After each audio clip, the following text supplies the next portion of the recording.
Hi, my name is Atif Darush, professor and consultant of obstetrics and gynecology. In this short lecture, I'd like to show you how does an academic staff lose his life in no time. The definition of academic staff, it means that an individual who is employed by a university to teach, research, and or provide academic support. This can include professors, lecturers, researchers, and other faculty members who hold academic positions. Of course, the staff members of universities are academic people and they are not military troops.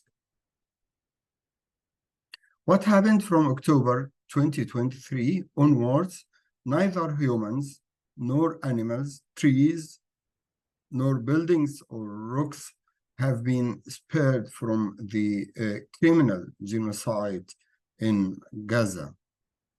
And the University World News Journal mentioned that 439 high institution or postgraduate students and staff killed in this war in Gaza. And these are the names of universities that had been destroyed by this criminal genocide, which are Islamic University of Gaza, Al-Azhar University, North Gaza, and TABS, and two past branches of Al-Quds Open University and Al-Najah National University.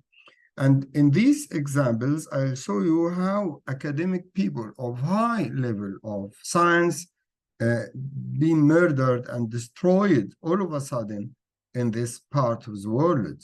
The head of Islamic University in Gaza, Dr. Soufiane Taye, is an eminent Palestinian physics scientist who was killed in this aggressive criminal genocide in December 2023. He has been ranked as the 2% of the best researchers in the world, and he is a pioneer researcher in the theoretical physics and applied mathematics. He got a lot of awards and honors like Palestine Islamic Bank Awards, UNESCO Chair for physical, astrophysical, and space sciences in Palestine, and he received Abdul Hamid Shuman Awards for Young Arab Scientists. And as I mentioned, he was ranked among the top 2% of researchers around the world in 2021. His main research interest is to distinguish physics in application in the field of optics, as he studied the sensitivity enhancement in optical waveguide sensors, and he worked on a proposal for scientific research in the field of optical sensors submitted to the University of Montreal in Canada. The martyrdom occurred in the 2nd of December as Dr. Soufiane and his family members were killed without any crime, without any problem they made for this criminal army. And they were killed in a merciless airstrike that targeted Al-Fallujah area in Jabalia.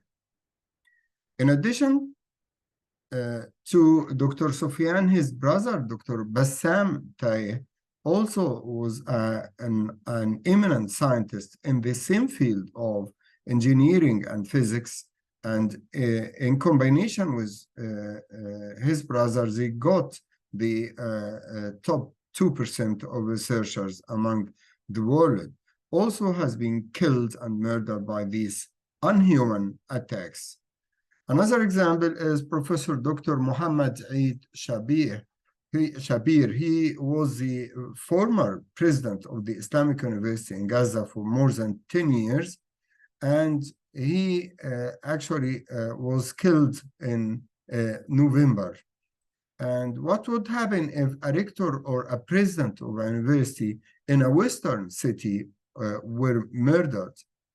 All the world will stand and say this is a crime against humanity. How an academic professor is killed in no time without any criminal behavior from his side.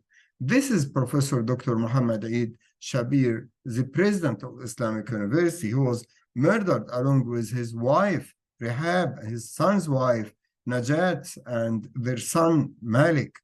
An Israeli war jet ended their lives. When someone says it is a genocide against civilians, believe them and trust him. This is a clear genocide against humanity, against these scientists and against these staff members. This is what targeted, direct, and gradual genocide look like. If you look to the Wikipedia, you will find the name of Omar Firwana. Omar Firwana was the Dean of Faculty of Medicine. He is a gynecologist. He has a lot of work and a lot of publications, and he was killed actually in the 15th of October, and his age was 67. He was killed with his whole family. His daughter is a family medicine doctor, also was killed with him. Without any crime, Professor Omar Saleh Firwana has been killed with his family. This is 67-year-old Dr. Omar Firwana, who was murdered by this touristic behavior sponsored and supported by the US. He studied medicine in Egypt and obtained a PhD in physiology in the UK, and was the Dean of Medicine at the Islamic University, and served his people medically for over than 30 years. He died alongside his wife and 13 of his children and grandchildren. And this is the end of one of the eminent gynecologists, Dean of Faculty of Medicine, Dr. Omar in Gaza. Another example is Professor Rifat Al-Arir. He is an eminent English literature and creative writing professor at the Islamic University of Gaza. He obtained degrees from the Islamic University of Gaza and University College of London, as well as PhD from University Putrajaya in Malaysia. His Twitter account has nearly 95,000 followers, and his sister and 4 children were killed with him. One of his students mentioned that he was the kindest, gentlest, most gracious teacher, editor, writer, mentor, friend you could ever meet. He was like a father to the writing community in Gaza. He is the founder of the term, we are not numbers, we are human beings. The whole world should respect us, should take care of Gaza. He spent his life defending this concept. And this is the ResearchGate page of Rifat Al-Arir. He was an author of many publications, and this is a recent publication on student engagement at Palestinian University in Gaza. And this is a book chapter published by him in addition to some group from Brazil towards a critical and creative intercultural pedagogy for online intercultural exchange. Another example is Dr. Midhat Zadim. He is one of the eminent plastic surgeon and burn surgeons in Gaza. He was killed while he is working in the hospital.